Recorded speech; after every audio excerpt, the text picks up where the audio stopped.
Hi, welcome to Guitar Time. I'm Robert Knoll. This is the Albert King lesson, part one. I was fortunate when my years playing and touring with Albert Collins to have met Albert King and had some really good times with him. I learned a lot from him. He's one of the kings. I grew up as a young kid and B.B. King, Freddie King, and Albert King, the three kings. They are essential. If you're going to be a blues guitar player, you got to study the three kings. You got to know about them. You got to play them, listen to songs. Albert King was a character. He had a personality like no other, as Albert Collins too. But Albert King was different, and I hope to have my book out someday, and I'm going to tell some of these stories, and some of them are quite funny. Okay, I want to get into just basic riffs of Albert King today. You should know that Albert King played his guitar upside down like this. He had his high E string here, and he pulled his strings, his bends down. Woo! You know, he would grab those notes by pulling his fingers down. He got really good at that with using his first and third finger for most of his riffs. Remember, before Albert King was a guitar player, he was a drummer. That's something not a lot of people know. There's a friend of mine out still touring. His name is Coco Montoya, and Coco plays like this also. And there are players that have learned this way, and they can play chords and jam and everything just like guitar players that play in the normal standard way. So I can't really jam that way. I have to do it the way like Stevie Ray Vaughan played a lot of Albert King. His style was probably the most influential style in Stevie Ray's style was Albert King. You hear it all the time, the big bends. And of course, Stevie didn't play upside down like that. He played in standard. So that's what most of us guitar players have to do, interpret Albert King. And you can do it pretty good. Stevie did it really well. So I'm going to give you just some of the basic riffs, okay, that I hear that are predominant every time I hear Albert King. There may be only 10 riffs, but it's the way he interprets the riffs, because his tunes sometimes are funky. He's got funky grooves, he's got minor grooves. His lyrics are silly, funny sometimes, and sometimes real serious. He really encompasses a lot of emotions and styles in the blues. But when he bends the big note, there's no guitar player that can stand next to him and give him a whooping, because he's got the biggest bend of all. He can annihilate anybody with the one big bend. It's the way he does it, his character in it. So let's see if we can get a little bit of the magic of Albert King known today, okay? I'm in the key of C, and I'm not tuned down like Albert. Sometimes he might be tuned down to a flat tuning. He could be even tuned to a minor chord, you know. I don't know if Albert King really ever, I'm sure he learned to tune his guitar in some way, but sometimes he would have people tune it up, or he'd hit notes and they sounded right to him. That was good enough, okay? So it's just the way it was in those days, okay? It's interesting. But here we go. See if I got a little sound here. Okay, so I'm in the key of C. I'm on the 8th fret. And I'm going to do this riff here that is a perfect fifth, a root, and a minor third. Now I'm using a pick, but I'm going to use my fingers, because Albert King really did use his thumb and index finger a lot like this. So I'm going to do that same riff. It sounds better to me with the flesh of the fingers. It's just, I don't know, it's just something about the feeling of using your fingers like Albert Collins did and Albert King. Okay, so now those three notes can be interpreted a lot of ways.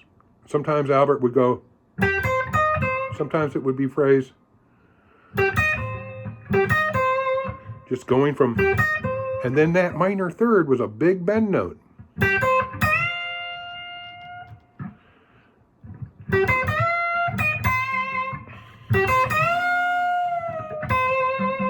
Sometimes, did you hear that?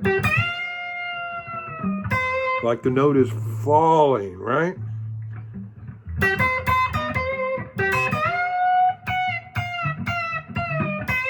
Sometimes he would cry those notes in increments.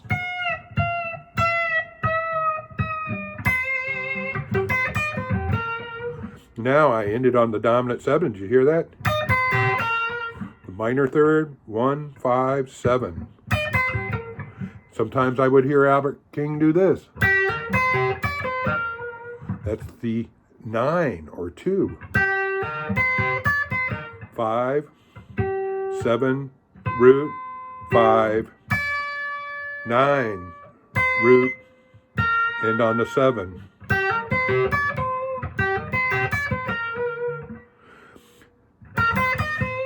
Sometimes 7, 1, without the 5th.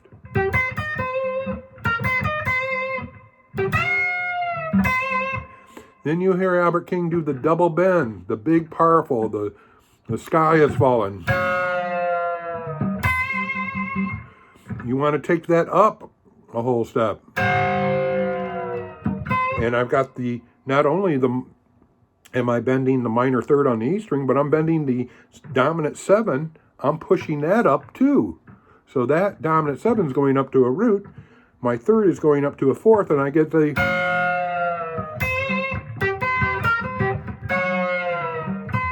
Sometimes he would take his time with those notes falling. You would often hear Albert King do this riff. Now I'm going 1, 5, perfect 4th, and I'm pulling that minor third down. And he would have these great vibratos.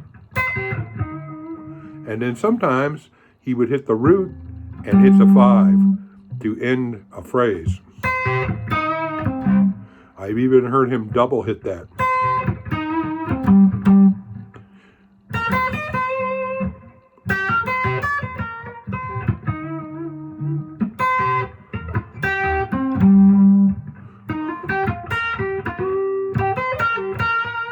He would sometimes 7, 5.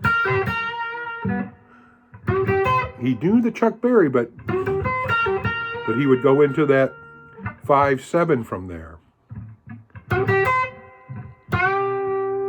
Now that 4th, did you hear the overbend?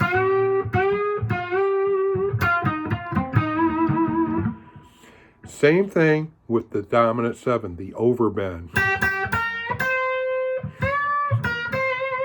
Did you hear that? That's Albert King, man.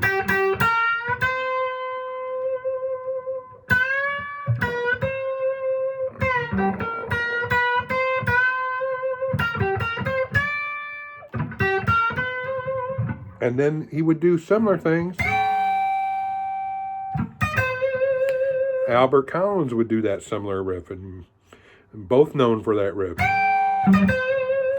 That's that perfect 4th up to a 5. That's a minor third and then a root. And you can see my second finger.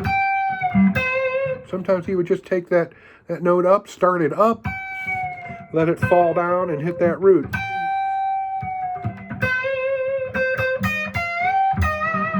And on a minor third.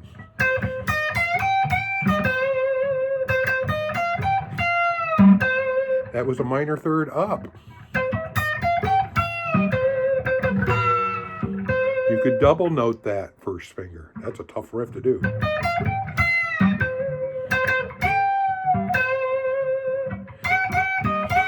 Sometimes you double hit that. That was a root, minor third, root, perfect 5th, 7. Famous riff of his, Albert King. One of the signature riffs.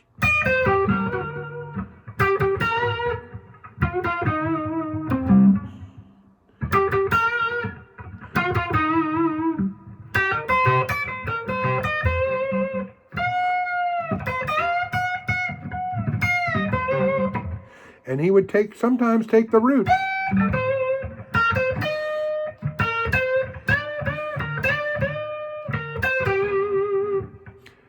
bending the root.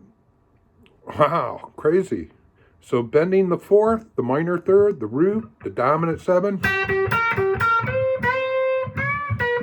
overbends.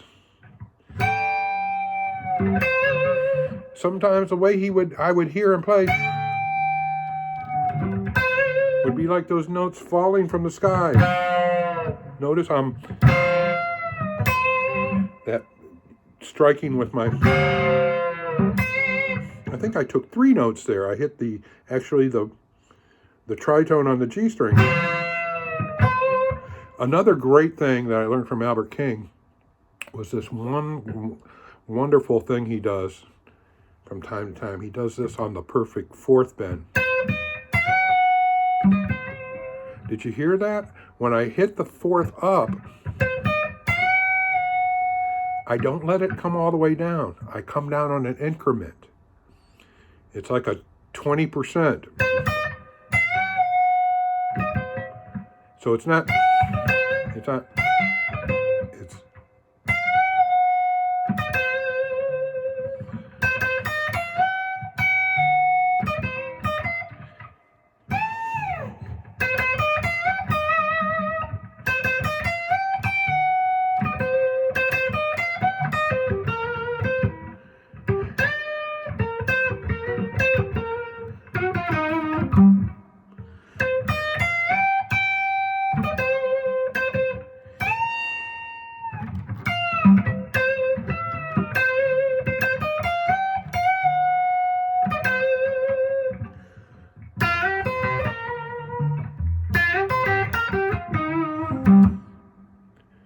So there you go. We have some Albert King riffs.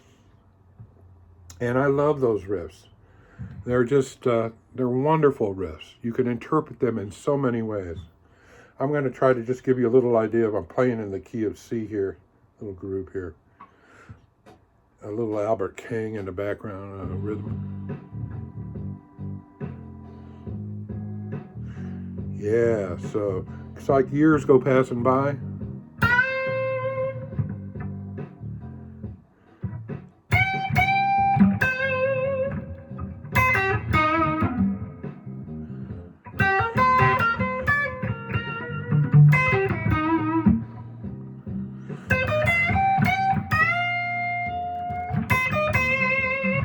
Did you hear that? Just root, minor third.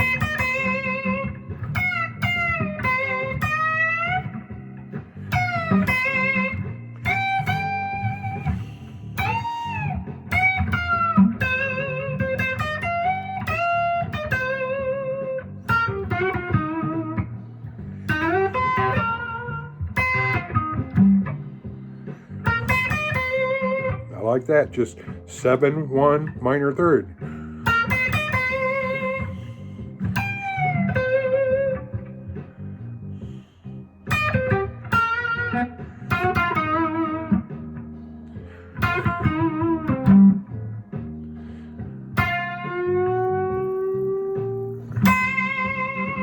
Fourth up to 5 and jump to the root.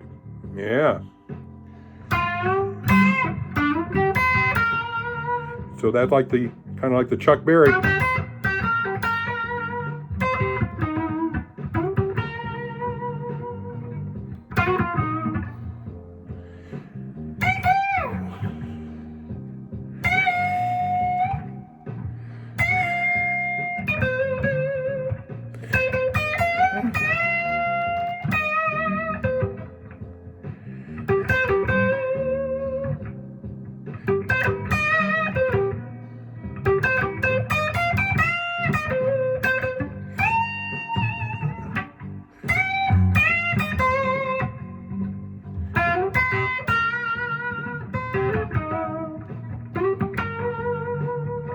All right. Well, anyways, there's some Albert King for you. Work on him. He's one of the kings. You gotta have him. This is only part 1. Stay tuned for part 2 of Albert King. Coming soon.